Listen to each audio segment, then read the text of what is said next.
어떻게 살아왔는가라는 제목으로 하나님 말씀 증가합니다. 나이가 들어서겠지요. 이제는 살아갈 날보다는 살아온 날이 더 많기 때문에 어떻게 살아갈 것인가라는 생각보다 어떻게 살아왔는가를 더 많이 묻게 됩니다. 어떻게 살아왔는가, 이 부분을 짚어보고 이 부분을 되돌아보면은 또 내가 어떻게 남은 시간들을 살아갈 것인가에 대한 어떤 점검도 하게 되고 또 새로운 어떤 방향 설정도 할 수 있게 되는 것 같습니다. 한번 돌아봤습니다. 어떻게 살아왔는가. 지난날의 나의 삶을 이렇게 돌아볼 때 나름대로 정말 열심히 살아왔겠지만 참 남는 것은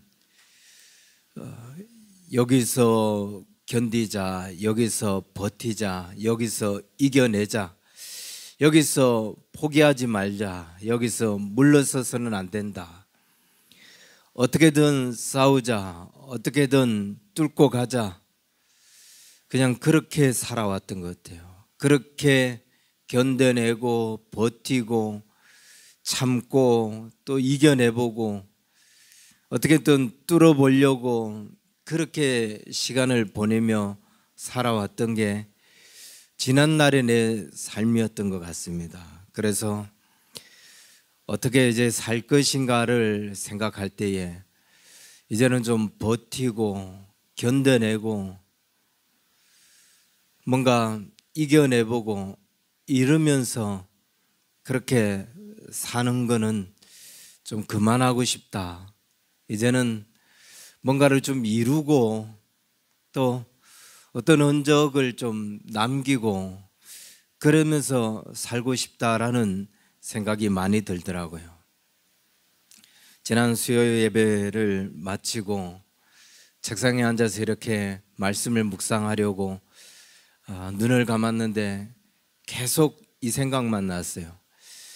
믿음의 흔적, 살아온 삶의 흔적들을 쭉 돌아보면서 내 삶의 흔적은 이 한 곳에서 버티고 이겨내고 마치 이를 갈듯이 버티고 견디고 그 모진 수모 체혹스러운 어떤 그 감정의 변화들, 이런 것들을 참아내고 견뎌내며 그냥 정말 그렇게 견뎌내자, 버티자.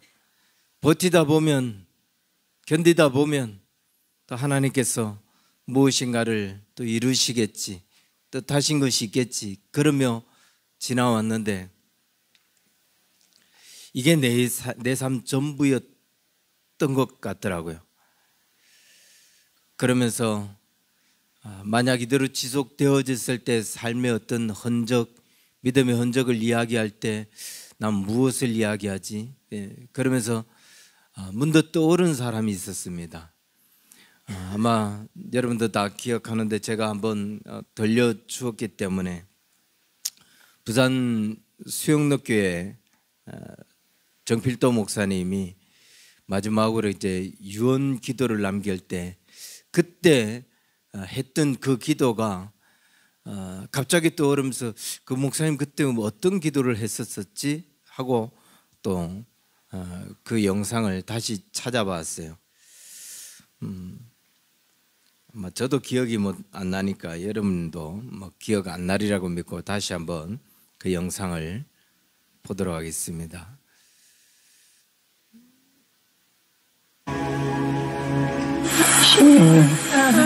더 크게 우리를 쓰실 것입니다. 적당히 생각하지 말고 확신해가지고 믿음으로 살아서 신앙하고의 사랑한 것보다 10배 이상 열매가 나타나고 능력이 나타나고 오늘 열매가 일어나게 될 줄 믿습니다. 하지만 아직 하나님께 영화 돌리고 더 능력 있는 하나님의 성령의 그리스도 성령의 능력의 성령의 종이 되어서 그 나라의 일어나는 우리 모두가 할 줄로 믿습니다. 예수님의 이름을 확실히 선포합니다. 감사합니다. 이 일에 동참해 주신 여러분 또 우리 식구들 그대로 믿음을 가지고 그대로 열매 맺고 그대로 쓰임받는 나와 함께 일한 주의 종들이 될 줄로 믿습니다. 예수님의 이름으로 기도합니다. 아멘.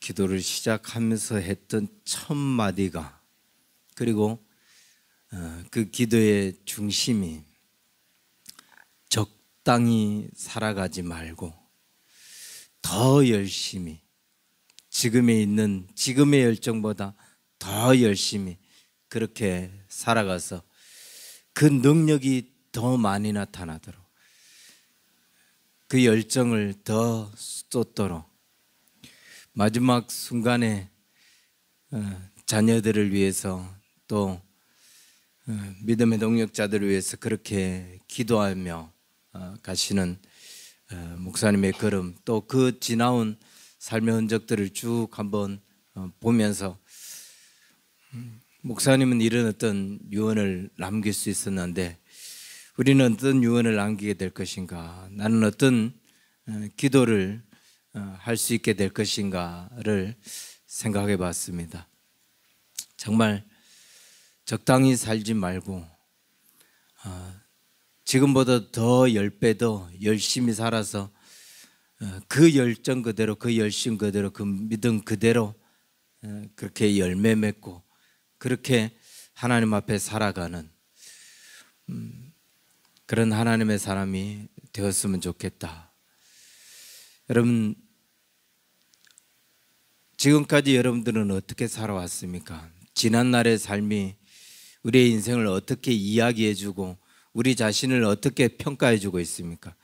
그 지난날의 삶 때문에 지금 우리는 이렇게 평가받고 이런 이야기들을 듣고 오고 있어요. 그렇다면 앞으로 우리의 삶이 어떻게 달라져야 할 것인가? 그 달라지는 삶이 있어야 지난날에 대한 삶의 평가 때문에 듣는 그 이야기들이 우리의 인생에서 떠나게 되고 또 새로운 평가, 새로운 이야기들을 듣게 될 텐데 어떻게 살아갈 것인가, 어떻게 살아왔기에 또 우리는 어떻게 살아갈 것인가를 고민해야 되고, 또 지난날에 열심히 또 최선을 다해서 살아왔다 할지라도 그 삶에 더 10배나 더 그렇게 적당히 살지 말고 더 힘있게 살아서 그 삶을 하나님 앞에 올려드릴 수 있는 그런 우리의 삶이 되어야 되지 않겠느냐. 우리에게 주어진 직분, 우리에게 주어진 신분, 우리에게 주어진 이 사명, 이 삶을 우리는 주님 앞에 어떻게 살아드리고 있는가. 수요 예배를 마치고 이 부분을 묵상하다가 떠오른 이야기가 하나 있었는데, 제가 이 이야기를 찾느라고 더 이상 설교 준비를 할 수 없었어요. 왜냐하면 거의 2시간 넘는 시간을 이 자료를 찾느라고 시간을 소비하느라고, 그 밤에 고집에 한번 서면 찾아내야 이게 적성이 풀려서 20년 넘게 설교했던 설교를 다 뒤졌어요. 분명히 내가 이 부분에 대해서 설교한 것이 있을 거다. 내가 이게 떠오르기 때문에, 그래서 이 부분에 대해서 이야기한 경험이 분명히 있을 거다라고 생각하고 뒤졌는데 2시간 넘도록 뒤지다가 마침내 찾았습니다. 뭐냐면은 예전에 구미상목교회 김성동 목사님이 강릉 갈매산 연합성회에 강사로 오신 적이 있었어요. 그때 그 목사님이 간증하셨던 그 이야기를 제가 듣고 그게 참 은혜가 돼서 여러분에게 들려줬었거든요. 근데 그 이야기가 마침 떠올랐는데 이게 어렴풋해서 확실히 다시 한 번 더 그렇다고 해서 이 자료 영상이 없으니까 그래서 그 설교 원고를 찾았는데 이런 이야기입니다. 목사님이 목회자가 되기 이전에 이제 부산에 내려가서 직장 생활을 하는데 그때는 이제 형 집에 그렇게 살고 있었어요. 형도 신앙이 굉장히 좋았는데 30대에 부산에 있는 대형교회의 장로가 되었으니까 굉장히 신앙적으로 인정을 받은 거죠. 그리고 이 목사님도 학생 때 그렇게 뜨겁게 어떤 성령의 체험들을 하고 이런 어떤 그 신앙적 경험 때문에 부산에 가서도 계속 열정적으로 신앙생활을 하고 있었던 때예요. 형이 다니는 그 교회를 같이 다니고 있었는데 마침 그 교회가 계속 부흥하다가 담임 목사님이 바뀌는 일이 일어났습니다.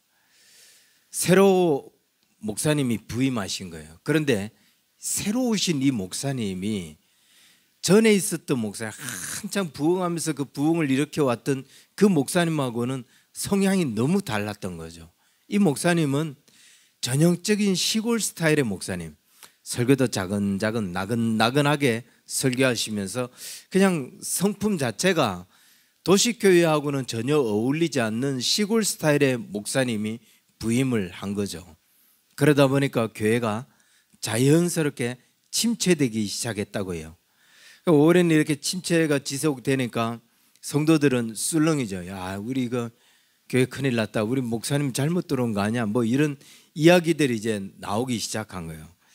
그러던 어느 날 이제 목사님이 직장에서 퇴근을 하고 집에 들어왔는데 자기 집에 교회 젊은 집사님들 그리고 형이 그 집에 모여서 수근수근 이야기를 나눈 거예요. 이래도 되느냐? 지금 이게 뭐가 잘못됐냐? 우리 목사님을 내보내야 되지 않느냐? 이 역적 모의를 하기 위해서 거기에 모인 거죠. 형은 장로를 대표해서 이제 그 일을 계획하고 진행하기 위해서 모여 있는 거죠. 동생이 와서 보니까 이 나누는 이야기가 과간인 거죠. 그래갖고 그 김성동 목사님 당시 청년이 그랬다는 겁니다. 지금 무슨 짓들을 하는 거냐? 당장 집에서 나가라고. 자기 집도 아닌데 막 그 있는 집사님들 다 쫓아내고 형 보고 정신 차리라고 막 소리 지르면서 그랬다는 거예요. 근데 이제 나가면서 한 집사님이 뭐 젊은 청년이 그러고 있으니까 뭐 이게 진지하게 듣지는 않았겠죠. 그러면서도 나가면서 그랬다고 하더라고요. 그래도 같은 핏줄이고 그러니까 성동이 청년은 그래도 우리 편 들 줄 믿는다고 뭐 그렇게 하면서 이렇게 나갔대요. 그때 김성동 목사님이 혈연은 예수의 피보다 이제 혈연보다 예수의 피가 더 진하다 이러면서 그 집사님의 이야기를 뿌리치고 이렇게 계속 그분을 내보냈다 뭐 이런 이야기였어요. 그러면서 어느 이제 일정 시간이 지나고 자기는 이제 군대를 가게 되었고 군대를 가 있는 그 순간에 집에 이제 놀라운 변화가 일어난 거예요. 형의 사업이 그렇게 잘 되어서 뭐 신앙도 있었겠지만 사업 때문에 또 그 대형 교회의 장로가 될 수 있었겠죠. 그런데 그 사업이 망해버린 거예요. 부도가 난 거예요. 그리고 이 목사님의 집 아버지 집은 구매해서 내놓으라 하는 부잣집이었어요. 그런데 형의 그 사업을 어떻게든 살려보려고 집에 있는 모든 재산을 거기에 다 쏟아준 거죠. 근데 그 모든 것들이 다 날아간 거예요. 제대로 하고 집에 돌아오니까 완전히 가세가 다 기울어서 무너져 있는 거죠. 심지어 자기가 결혼을 해야 되는데 장가를 가야 되는데 장가갈 미천도 없어서 집안 친척들에게 다니면서 이번에 나 결혼하는데 부쉈돈 줄 거 그건 미리 달라. 그래갖고 그걸 가지고 결혼할 정도로 그렇게 힘든 생활을 보냈다는 거예요. 그리고 오랜 시간이 지난 어느 날 자기는 지금 100년 전통이 넘는 그 구미 상모교회 담임 목사로 목회를 하고 있고 형은 대구 칠곡의 작은 교회를 목회하고 있는 목회자가 됐다는 거예요. 어느 날 형이 찾아왔습니다. 작은 교회 목회하고 있는 형이 찾아왔대요. 딱 한눈에 봐도 뭔가 필요한데 그 필요한 거를 지금 좀 도와달라고 하는 눈치더라는 거죠. 그래서 김성국 목사님이 형의 눈치를 채고 뭐하러 왔는데 뭐가 필요한데 라고 물었다고 합니다. 그러니까 이빨을 해넣어야 되는데 이빨 하나 하는데 돈이 너무 비싸니까 틀니라도 하면 좋겠는데 그 틀니 하기 위해서 한 200만 원도 없다는 거예요. 그래서 그 200만 원 좀 줄 수 없겠냐라는 식으로 왔다는 거죠. 김성국 목사님이 주문해서 200만 원을 꺼내주면서 그렇게 이야기했대요. 10년 전에 당신이 장로로 있을 때 그때 하나님 앞에서 정직하게 살았다면 지금 이 모습은 아니었을 텐데 하나님이 당신한테 기회를 주셨을 때 그때 정신만 차리고 살았더라면 지금 이렇게 되지는 않았을 텐데 그 이야기가 떠오른 거예요. 하나님께서 우리에게 기회를 주셔요. 지금도 기회를 주고 계시죠. 근데 결정적인 그때 실수하고 그때 죄를 범하고 하나님 앞에 온전하게 살지 못하면 그 기회를 잃어버리면 그 다음 우리에게 돌아오는 것은 심판뿐이라는 거예요. 기회를 계속 주는데 눈치를 못 채는 거죠. 계속 그렇게 하면 큰일 난다라고 기회를 주고 있는데 정신을 못 차리는 거예요. 하나님께서 우리에게 그리스도인이라고 하는 신분, 직분, 심지어 사명, 그 직분과 신분과 사명을 주시고 계속 기회로 그 직분대로 살도록 그 사명대로 살아가도록 기회를 계속 주셔요. 그런데 눈치를 계속 못 채요. 이게 하나님께서 나에게 주시는 기회라는 거. 지금 내가 주님 앞에 정말 직분자로 사명자로 살아가야 될 때라는 걸 눈치를 못 채요.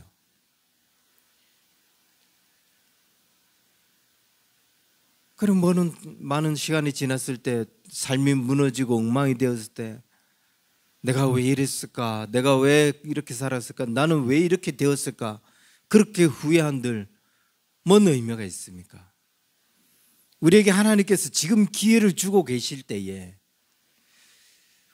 우리에게 주신 이 신분에 맞는 우리에게 주어진 이 직분에 맞는 그 사명을 감당할 줄 아는 그런 지혜로운 자의 삶, 사명을 감당하는 자의 삶을 우리는 주님 앞에 살아줘야 된다는 거예요. 굿소련 때에 그들이 기독교인을 박해하는 현장에서 50여 명의 성도들을 옷을 다 벗겨놓고 너희가 만약 예수 믿는다고 하면은 그 시베리아 벌판에서 예수 믿는다고 하면 너는 그냥 그대로 여기서 얼어 죽게 만들 거다. 그런데 네가 예수 믿지 않겠다고 말 한마디만 하면 따뜻한 옷을 주고 당장 풀어주겠다. 많은 사람들이 거기서 콩콩 얼어 죽어가면서 예수 믿는 것을 부인하지 않습니다. 그런데 한 사람이 나는 예수 믿지 않겠다고 그러면서 그 준비한 옷을 훅 갈아입어요. 근데 이때 그것을 총칼을 들고 지켜보고 있던 한 병사가 이 옷을 주워 입으려고 하는 그 여인 머리 위에 면류관이 떠 있었는데 옷을 들자마자 그 면류관이 뚝 떨어지는 것을 발견한 거예요. 아, 저곳에 정말 면류관이 있구나. 그리고 이 병사가 뭐라고 했냐면 내가 옷을 벗겠다, 내가 예수를 믿겠다라고 하면서 자신이 옷을 던져버리고 거기서 순교를 했다고 해요. 우리가 그리스도의 신분, 그리스도의 사명, 그 직분을 던지는 순간 우리 생명 던지는 거예요. 면류관 던져버리는 거라고요. 그 던져놓고 받을 상급 다 던져놓고 왜 인생이 이렇게 되나, 왜 이렇게 어렵냐 후회하는 분들, 그 당연한 삶 아니겠어요? 그렇기 때문에 우리가 앞으로 어떻게 살아갈 것인가, 지금 우리가 어떤 삶을 살았기 때문에 어떤 인생, 어떤 대우를 받고 있다면 앞으로 우리는 어떻게 살아갈 것인가, 우리에게 붙어있는 이 수식어를 떼어내기 위해서라도, 아니 면류관을 빼앗기지 않기 위해서라도 요한계시록 3장 11절 이렇게 이야기합니다. 내가 속히 오리니 내가 가진 것을 굳게 잡아 아무도 내 면류관을 빼앗지 못하게 하라. 주님께서 우리가 생각했던 것보다도 훨씬 빨리 오신다는 거예요. 그렇기 때문에 우리가 지금 굳게 잡고 있는 이 면류관, 이 직분, 이 사명, 이 삶을 절대로 놓치지 마라. 그래서 이 면류관을 누구에게도 빼앗기지 않도록. 고난이, 이 어려움이 지속될 것 같은데 그렇게 길지 않습니다. 우리 인생 전체를 따져봤을 때 뭐 20년 고통스러운 그거 그렇게 긴 인생 아니라고요. 얼마든지 그 시간 동안 그 면류관을 위해서, 그 사명을 위해서 얼마든지 붙잡을 수 있고 얼마든지 힘주고 견딜 수 있는 시간이라는 거예요. 생각보다 훨씬 시간은 빨리 흘러갑니다. 생각보다 훨씬 빨리 주님은 우리에게 오십니다. 그리고 우리에게 그 면류관을 주시려고 합니다. 하루하루를 생각하면 시간들이 지루하고 긴 것 같은데 인생 여정을 다 홀로놓고 봤을 때 그렇게 긴 시간은 아니다. 내 평생의 시간들을 계산해 놓고 봐도 그 시간들은 그렇게 긴 시간이 아니다. 그렇다면 주를 위해서 또 주신 사명 생각하면서 이 시간 얼마든지 견딜 수 있고 얼마든지 버틸 수 있는 시간이다 라는 거예요. 근데 너무나 많은 그리스도인들이, 너무나 많은 성도들이 사울이 그 면류관을 다윗에게 빼앗겼던 것처럼, 가룟 유다가 그 면류관을 마띠아에게 빼앗겼던 것처럼 너무나 많은 사람들이 그 생명의 면류관, 그 값진 면류관을 빼앗기고 말합니다. 무엇에 빼앗기는가? 무엇 때문에 이 생명의 면류관을 빼앗기는가? 하나님께서 주신 그 면류관을 가룟 유다가 무엇 때문에 빼앗겼죠? 가룟 유다가 가진 직분은 그건 사람이 준 직분이 아니었어요. 그건 하나님이 주신 직분이었는데 봉사와 사도의 직무를 감당하는 직분이었어요. 그래서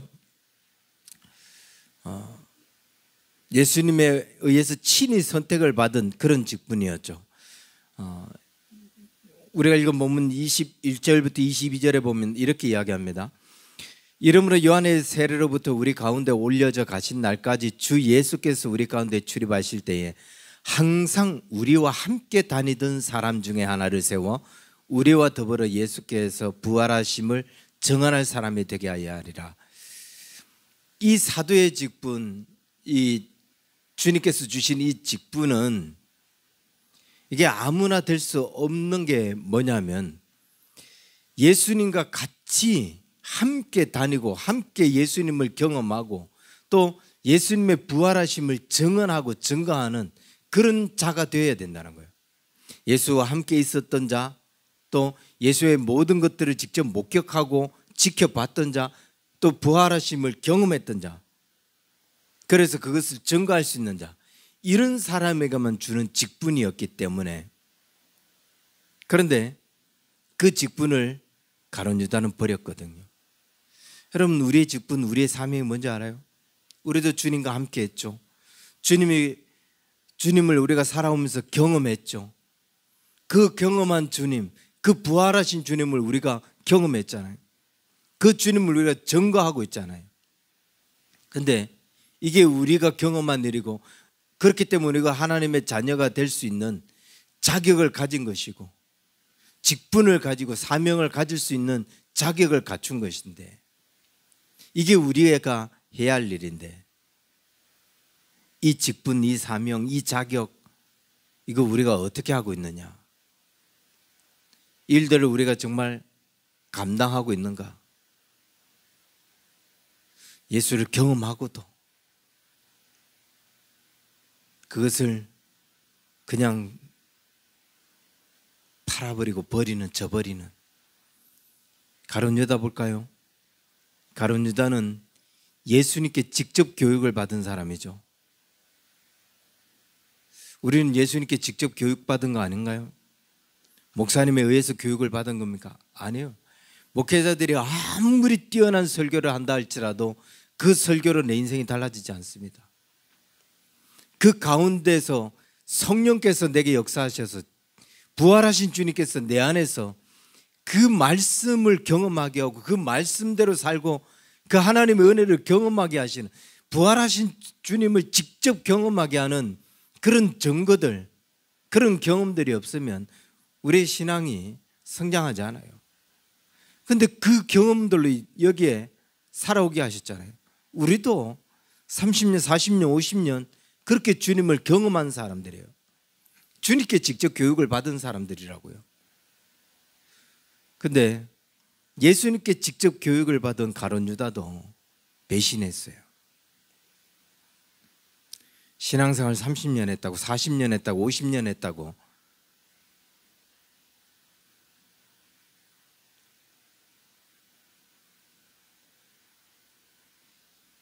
방심하지 마시기 바랍니다.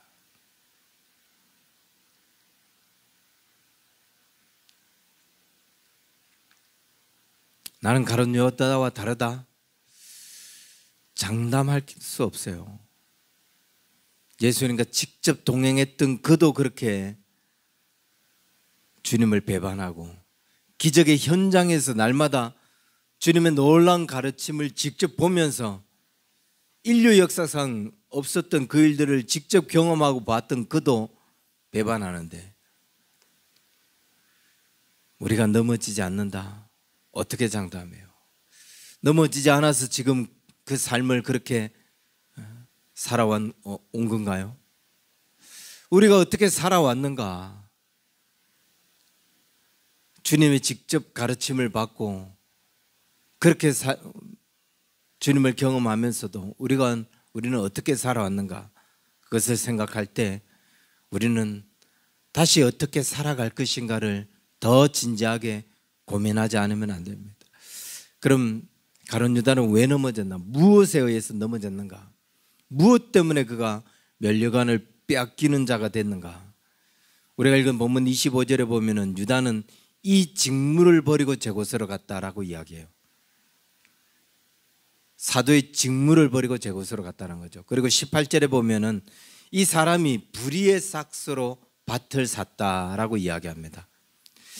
직무를 저버린 자, 하나님께서 주신 그 직분을 저버린 자, 내가 집사의 직분, 장로의 직분, 목사의 직분을 가지고 있는데 그 직분으로서 해야 할 역할들 저버린 거예요. 그럼 그 역할을 안 하고 어디에 무슨 일을 하냐? 그냥 평소에 마음이 끌리는 거. 가룟 유다는 계속 그 예수의 그 제자들의 그 재정을 맡고 있는 자로서 계속 그 돈에 마음이 끌려갔던 거예요. 그 평소에 그 끌리는데 거기에 그냥 행동해 버렸고, 직분, 주님께서 주신 이 직분에 걸맞는 것들은 저버렸어요. 거기에 맞는 행동은 안 한 거예요. 그러면서 불의의 삭스를 샀다. 불의의 삭스로 밭을 샀다. 불의의 삭스로 밭을 샀다는 것은 정당하지 않은 방법, 불합리한 방법, 불합리한 돈으로 어떤 이득을 취했다는 거예요. 여러분, 그리스도인들이 정당하지 않은 것으로, 정당하지 않은 방법으로 돈을 벌고 또 그것으로 뭔가를 이득을 취하는 거, 이거 참 쉬운 일이 아니에요. 그런데 그렇게 하는 사람들이 많아요. 왜? 그 사람들은 뭔가 하나가 무너졌어요. 아주 중요한 것 하나가 무너져 있어요. 직분이라는 것, 내가 그리스도인이라고 하는 신분이라는 것, 이거를 그냥 무너뜨리는 사람이에요. 그 이득을 취하는 게 더 중요한 거죠. 그래서 이 이득 취하느라고 직분을 저버렸어요. 신분을 무너뜨린 거죠. 이게 무너진 사람은 너무 쉬운 거죠. 정당하지 않은 방법으로 돈을 버는 게 너무 쉬운 거죠. 당연한 것처럼 여기죠. 그리스도인들이 그렇게 하기가 참 어려운데 그렇게 하는 사람들 당연한 거라고 여겨요. 왜? 가룟 유다처럼 직분을 저버린 자들이기 때문에, 신분을 저버린 자들이기 때문에. 그래서 불의한 방법으로 사는 게 쉬워요. 그 사람들은 불의한 방법으로 돈을 벌고 불의한 방법으로 이득을 취하려고 하고, 그게 아무렇지 않아요. 유다는 자신의 직분을 귀하게 여기지 못했습니다. 여러분, 우리는 어떻습니까? 우리는 이 직분, 이 신분을 귀하게 여기고 있나요? 하나님께서 우리에게 선택하여 주신 이 신분, 이 직분을 얼마나 귀하게 여기고 있는가? 이 직무를 얼마나 우리가 잘 감당하고 있는가?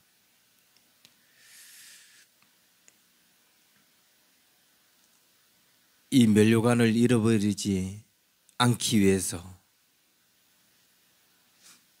우리가 읽은 이 본문을 보면은 가룟 유다가 면류관을 빼앗긴 이유를 이야기하고 있지만, 이 이야기를 다시 역으로 이렇게 보면은 우리가 면류관을 빼앗기지 않을 수 있는 방법이 뭐구나 라는 것을 이 본문을 통해서 우리에게 이야기해 줍니다. 면류관을, 가룟 유다가 빼앗긴 면류관을 누가 얻어요? 처음부터 예수님과 함께 있고 그의 모든 사역을 목격했고 또 예수님의 가르침을 받았을 뿐만 아니라 부활하신 예수님을 증거하는 자, 그가 이 직분을 얻게 되잖아요. 우리도 부활하신 그 주님을 목격한 건 아니지만 우리는 경험하잖아요. 그 주님을 경험하잖아요. 그리고 그 주님과 우리가 지금 함께 살아가고 있어요. 그 주님의 가르침을 계속 지금도 받고 있고, 그런 사람이 이 직분을 얻는 거예요. 뭐 달리 면류관을 받을 자격을 갖춘 사람이 달리 있는 게 아니에요. 우리도 그 자격을 가질 수 있는 거죠. 근데 뭐 사도라고 표현하면 이제 다른 이야기가 되겠지만, 오늘 우리가 읽은 이 본문에 보면 두 사람의 후보가 나옵니다. 하나는 바사바라고도 하고 유스도라고도 하는 요셉, 또 하나는 마띠아라고 합니다. 이 두 사람을 소개하는 23절이죠. 23절 보면은 재미있습니다. 그들이 두 사람을 내세우니 하나는 바사바라고도 하고 별명은 유스도라고 하는 요셉이요, 하나는 마띠아라. 여러분, 뭔가 좀 이상한 걸 못 느꼈나요? 이 요셉이라고 하는 이 한 사람을 소개하기 위해서 이 한 구절을 다 쓴 거나 마찬가지예요. 매우 구체적으로 이야기하거든요. 원래 요셉인데 바사바라고도 불리고 그러니까 이 사람 이름이 두 가지라는 거예요. 로마식 이름도 있고 히브리식 이름. 히브리식 이름은 요셉인데 로마식 이름은 바사바다. 근데 그 사람은 유소도라. 헬라식으로 유소도라고 부르는 그런 어떤 별명도 있다. 그리고 마띠아. 얘는 그냥 마띠아예요. 뭐 헬라식 이름도 있고 뭐 로마식 이름도 다 있고 히브리식 이름도 있을 텐데 그냥 마띠아. 무슨 말이냐면 요셉은 이미 이 무리들 가운데 잘 알려진 이름이라는 거예요. 이 사람 알잖아. 당신 너도 알잖아. 그 바사바 그 유스도 알잖아. 그리고 또 한 사람 후보 있는데 마띠아. 마띠아에 대해서는 자세하게 설명도 하지 않을 만큼 잘 알려져 있는 사람, 그리고 딱히 내세울 게 없는 마띠아. 그런데 누가 하나님에 의해서 뽑힙니까? 딱히 내세울 것 없는 마띠아. 그가 12사도의 수에 11사도의 수에 들어가게 됩니다. 우리가 주님 앞에 그렇게 했던 것 같아요. 정말 이 세상에 유명한 사람, 공부 잘하고 뛰어나고 돈 많고 뭐 집안 좋고 머리 좋은 사람들 많아요. 그 많은 사람들 선택해서 하나님 이런 일에는 이 사람이 제격, 저 일에는 저 사람이 제격 그렇게 일하시면 될 텐데 하나님이 딱히 내세울 것 없는 우리를 선택하셔서 그 일들을 하게 하시더라. 그 이름에 직분을 주시고 그 이름에 신분을 주시고 그 이름에 사명감을 주시고 그리고 그 이름으로 살아가게 하시더라. 이게 우리가 주님으로부터 받은 은혜예요. 주님의 그런 선택을 받고 주님이 주시는 그런 어떤 축복을 누린 우리가 어떻게 살아가야 될 것인가? 지금까지 어떻게 살아왔고 앞으로 남은 삶을 어떻게 살아가야 할 것인가? 이제 우리에게 붙던 수식어들을 떼어내고 정말 남은 생에 주님이 주신 그 기회를 정말 하나님 앞에 목사님의 기도처럼 적당하게 살지 말고 최선을 다해서 열심을 다해서 지금보다 더 10배나 더 열심을 다하여 그렇게 하나님의 뜻을 이루며 살아갈 수 있는 우리 언약교회 성도들 되기를 주의 이름 간절히 축원합니다. 기도하겠습니다. 살아계신 주님, 더 주님 앞에 우리의 삶, 우리의 모습을 돌아보게 하시고 남은 생에 주님 앞에 최선을 다하여 살아갈 수 있는 하나님의 자녀들 되게 하여 주옵소서. 우리가 어떻게 살아왔는지를 돌아보고 앞으로 어떻게 살아가야 할 것인가, 이대로 주님 앞에 가는 날 우리는 어떻게 평가받게 될 것인가들을 매일매일 고민하면서 하나님께서 우리에게 기회 주셨을 때에 그 기회를 살려서 적당하게 살지 말고 최선을 다해서 사명자로서 직분자로서 그리스도인의 신분에 걸맞는 삶을 살아갈 수 있는 우리 언약의 성도들 다 될 수 있도록 축복하여 주옵소서. 이제는 우리 주 예수 그리스도의 은혜와 하나님 아버지의 크신 사랑과 성령님의 인도하심이 주님 앞에 더 최선을 다하여 살기를 소망하는 우리 언약의 성도들 저들의 모든 삶 위에 이제로부터 영원토록 항상 함께 있을지어다. 아멘.